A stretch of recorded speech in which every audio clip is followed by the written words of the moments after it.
गरीब बेटी का महलों का ससुराल।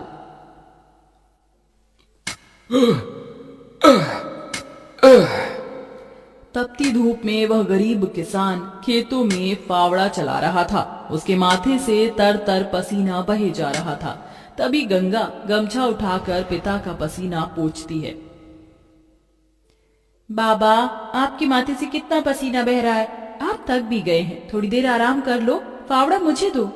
गंगा को खेत में फावड़ा चलाते देख सेवक राम की आंख भर आती है। मेरी गरीब बेटी के जिन हाथों में मेहंदी लगनी थी, उन्हीं नाजुक हाथों से मेरी गंगा सख्त फावड़ा चला रही है।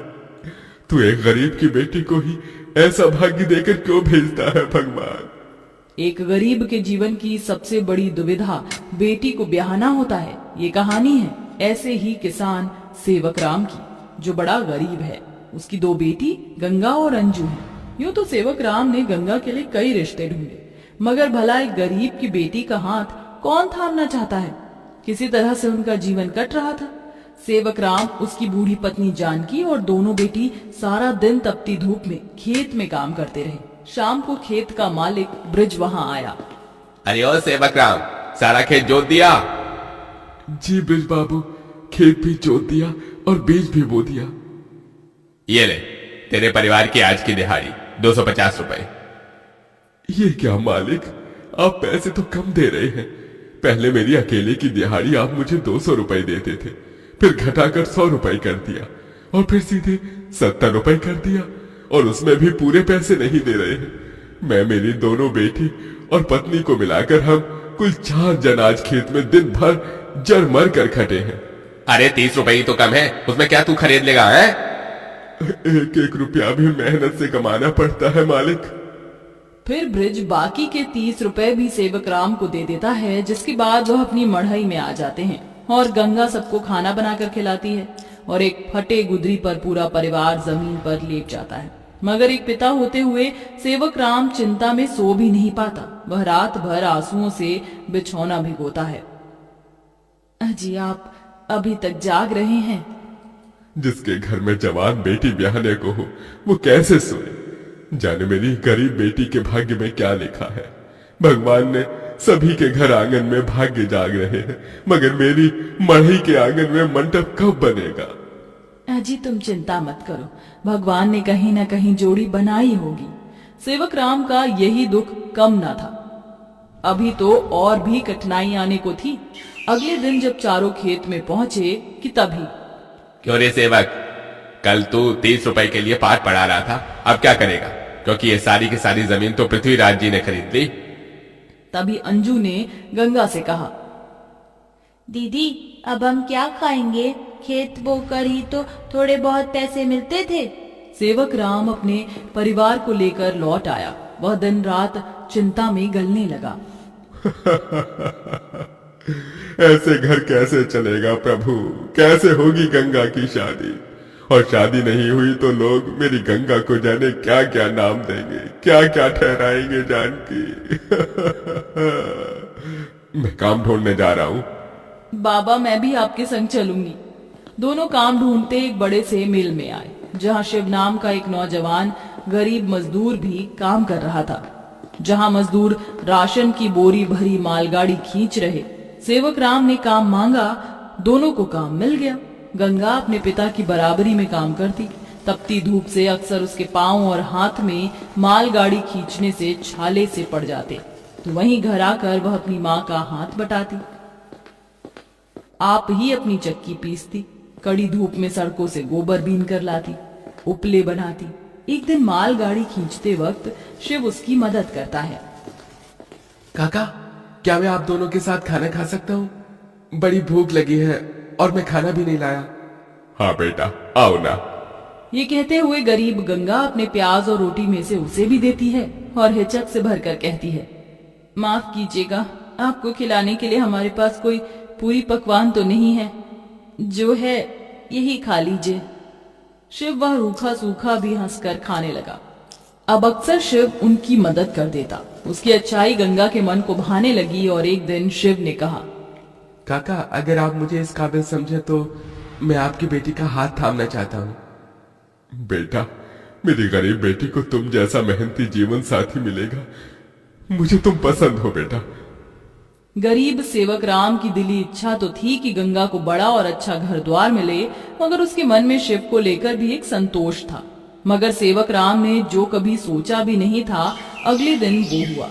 कई बड़ी गाड़ियां लाइन से उसके चौखट पर आईं और शगुन से भरी थालियों के साथ शिव अपने परिवार के संग उनके घर आया। उनके महंगे कपड़े लत्ते देख एकदम महलों में रहने वालों से थे। शिव के संग उसके माता पिता पृथ्वीराज, वसुंधरा और बहन योगिता थी। अंजू ने उन्हें देख तपाक से बोला, अरे बाप रे, ये तो राजा महाराजा से लगते हैं। अजी आपने तो कहा था शिव गरीब घर का लड़का है। शिव बेटा, ये सब क्या है? यही मेरी सच्चाई है काका। माफ कीजिएगा, मैं मजदूर या गरीब नहीं था, बल्कि महलों का बेटा हूँ। मगर मुझे एक ऐसा जीवन साथी की खोज थी जो मेरा धन दौलत देखकर मुझे ना अपनाए, इसलिए मैं उसे ही ढूंढने के लिए ये जीवन जी रहा था। जिसने मुझे मेरी गरीबी के संग स्वीकारा वो गंगा थी, इसलिए मेरे महलों की दुल्हन गंगा होगी। गंगा बनोगी मेरे महलों की बहू और मेरे बेटे की दुल्हन। अपनी गरीब बेटी के लिए महलों से आया रिश्ता देखकर सेवक राम बड़ा रोया।